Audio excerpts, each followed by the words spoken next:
welcome to Mental Mechanic.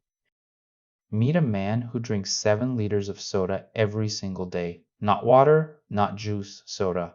That's more than 16,000 calories of pure liquid sugar every week. We wanted to know what that actually does to his blood, so we ran the experiment.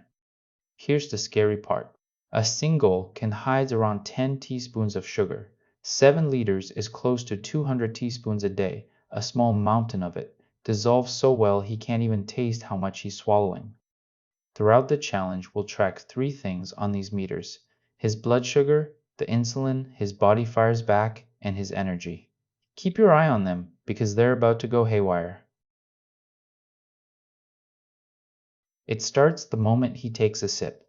One big gulp dumps roughly 10 teaspoons of sugar straight into his stomach, and because it's liquid, there's nothing to slow it down, no chewing, no fiber, nothing.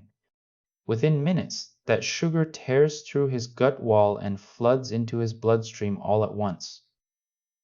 His blood sugar doesn't just rise, it spikes, shooting far past anything his body was built to handle. Alarm bells go off. His pancreas panics and dumps a flood of a hormone called insulin into the blood. Think of insulin as the key that unlocks his cells so the sugar can get out of the blood and inside them. For a while, it works. The insulin keys fit the locks, the cell doors swing open, and the sugar rushes inside to be burned for energy or stored away for later. But 7 liters is just too much. The cells get stuffed full and start slamming their doors, and all that leftover sugar has nowhere to go. So it just stays there, building up in the bloodstream. And here's where it gets ugly. All that dissolved sugar makes his blood thick, sticky, and slow, less like blood and more like syrup creeping through his veins. Now his heart is in trouble. It has to shove that syrupy blood through narrow vessels, so it pounds harder and beats faster, hour after hour, just to keep him alive.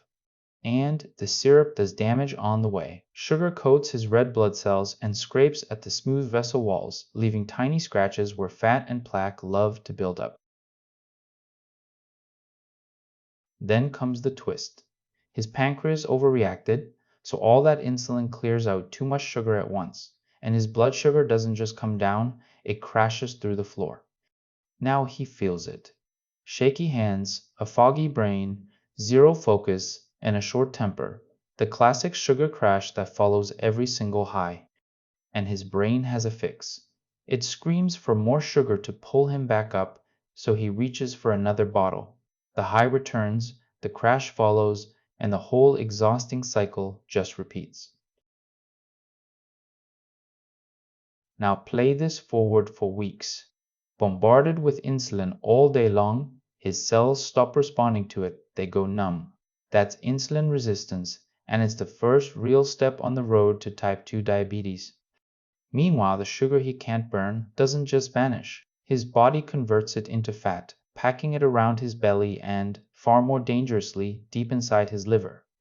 And the thick, sugary blood quietly wears everything down. Over the years, his heart, his kidneys, and the tiny vessels in his eyes all take the hit from that constant high sugar flood. But here's the good news, and it's genuinely good. The body is forgiving. The moment he puts the soda down, it starts cleaning house faster than you'd think. Within just a few days, his blood sugar steadies, the syrup thins back into real blood, the energy crashes fade, and his cells slowly start listening to insulin again.